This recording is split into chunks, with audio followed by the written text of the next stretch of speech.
O Senhor esteja convosco. Ele está no meio de nós. Proclamação do Evangelho de Jesus Cristo, segundo Mateus. Glória a vós, Senhor.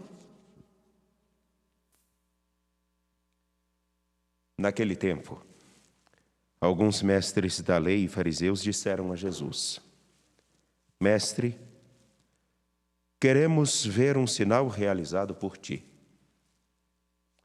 Jesus respondeu-lhes: Uma geração má e adúltera busca um sinal, mas nenhum sinal lhe será dado, a não ser o sinal do profeta Jonas. Com efeito, assim como Jonas esteve 3 dias e 3 noites no ventre da baleia, assim também o Filho do Homem estará 3 dias e 3 noites no seio da terra. No dia do juízo, os habitantes de Nínive se levantarão contra essa geração e a condenarão, porque se converteram diante da pregação de Jonas. E aqui está quem é maior do que Jonas. No dia do juízo, a rainha do sul se levantará contra esta geração e a condenará, porque veio dos confins da terra para ouvir a sabedoria de Salomão. E aqui está quem é maior do que Salomão. Palavra da salvação.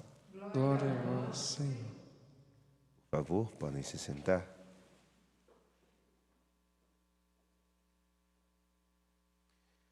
Oxalá ouvisseis hoje a sua voz. Não fecheis os vossos corações como em Meriba.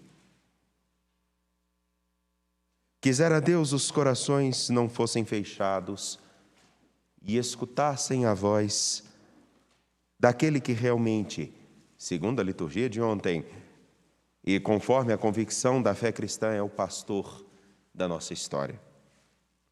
Escutar a sua voz, para que nosso coração não esteja fechado e nem corra o risco de fechar-se, como escutamos na liturgia da primeira leitura tirada de Êxodo, capítulo 14.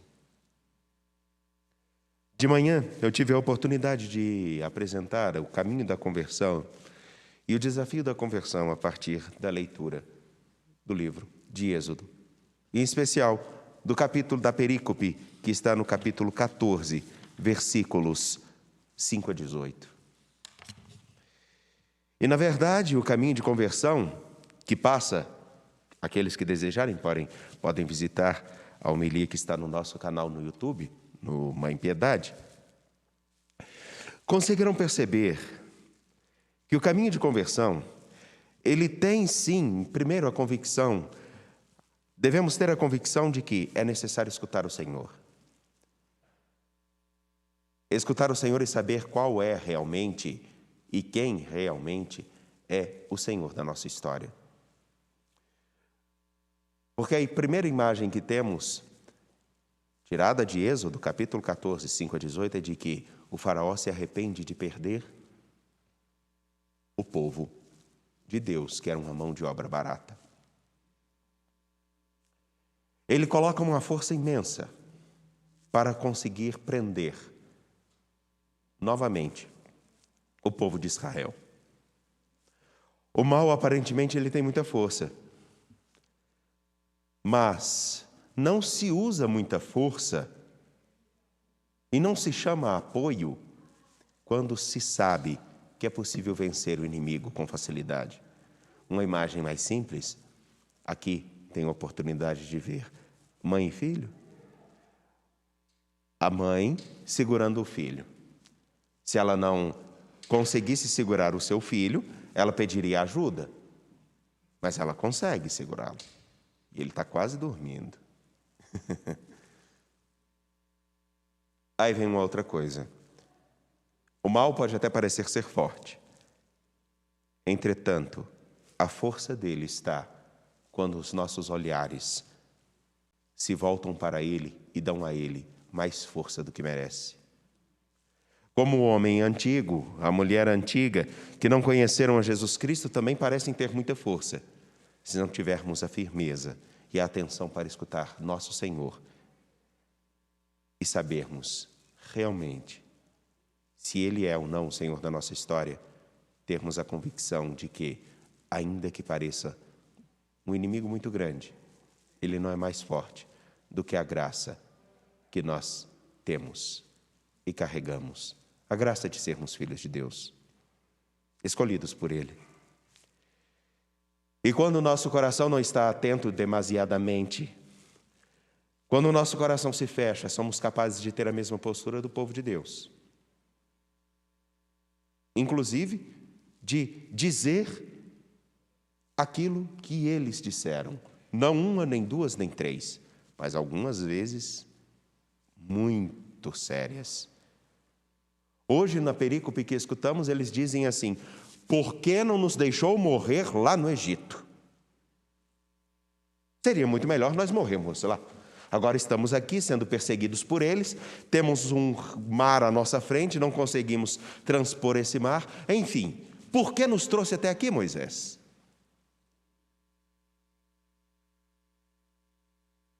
E Moisés dá a seguinte indicação: permaneçam firmes. E vocês verão que o Senhor luta não convosco, mas por vós. E aí está a perspectiva da conversão. A firmeza e a convicção de quem é o nosso Senhor, para sabermos que Ele caminha e orienta nossos passos. E se escutarmos definitivamente a sua voz e não fecharmos os nossos corações, saberemos perceber o sinal fundamental para continuarmos a caminhar a sua vontade, que acontece na nossa história particular, comunitária. E aqui eu não estou falando de uma pequena comunidade, como nós antigamente éramos capazes de pensar, e éramos levados a pensar a comunidade da minha paróquia, a comunidade da onde eu me encontro para celebrar de vez em quando. Não. Fará a diferença na comunidade humana.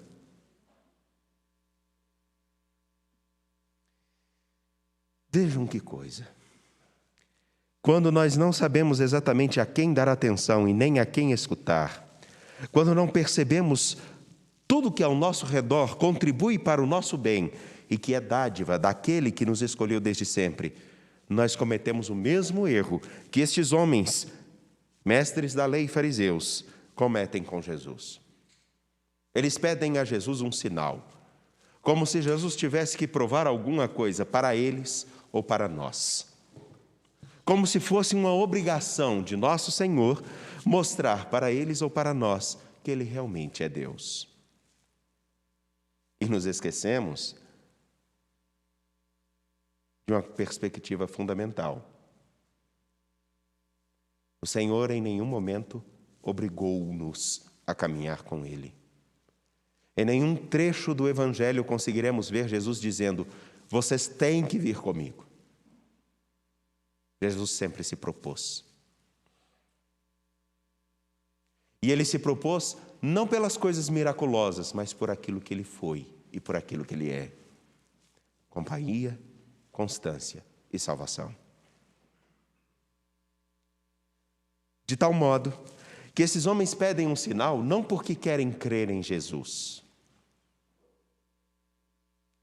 E Jesus dá uma seguinte sentença: nenhum sinal será dado a vocês, a não ser o sinal da conversão de Nínive, que escutou a Jonas e começou a perceber a necessidade de um caminho diferente. Por isso a primeira leitura é tão importante, porque deixar uma condição na qual somos escravos de qualquer coisa, seja dos vícios, seja de relacionamentos que não são adequados, seja da nossa extrema vaidade, da nossa arrogância, daquilo que contribui para vermos essa situação tão triste que temos em nossa contemporaneidade. A conversão, que é deixar de olhar para si como se fosse, me perdoem a expressão, talvez até jocosa, mas como se fôssemos a última Coca-Cola gelada no deserto do Saara, a 45 graus no mínimo, depois de um dia inteiro sem beber uma gota d'água. Olhar para nós e percebermos que todos nós estamos num processo contínuo que é necessariamente um processo de melhora ou não do que nós somos como pessoas, como filhos de Deus. E vejam que coisa, o caminho apresentado por Jesus Cristo, o da conversão, não elimina a perspectiva de olhar para o passado, do que já vivemos como escravidão, como mal, mas ele nos apresenta um novo horizonte que é: se vocês realmente vieram até mim porque creem em mim, vocês conseguirão perceber que eu tenho uma palavra muito mais qualificada do que Salomão. E que o sinal que eu apresento a vocês é muito maior do que o sinal que Jonas apresentou aos ninivitas. Porque Jonas não fez uma única coisa extraordinária, senão dizer ao povo de Nínive: ou vocês mudam de vida, ou vocês irão sofrer.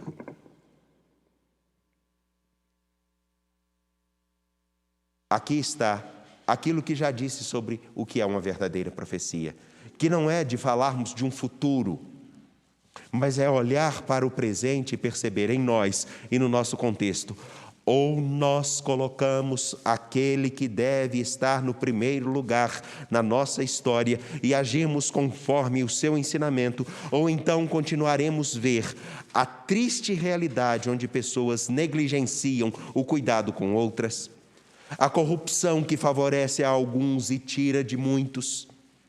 Como há pouco tempo tive a oportunidade de ver, muito pouco tempo, tive a oportunidade de ver o quanto que um descaso pode gerar de sofrimento na vida de outras pessoas.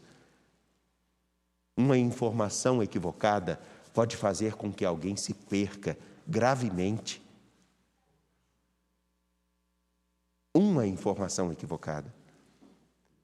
Agora vejam, se alguém não dá uma diretiva de vida adequada, se alguém não tem um norte adequado para a sua própria história, qual a catástrofe ela não é capaz de realizar em si própria? O sinal de Jonas, o sinal da conversão, é o sinal de que alguém que acredita ser possível alcançar algo muito melhor, se coloca nessa caminhada.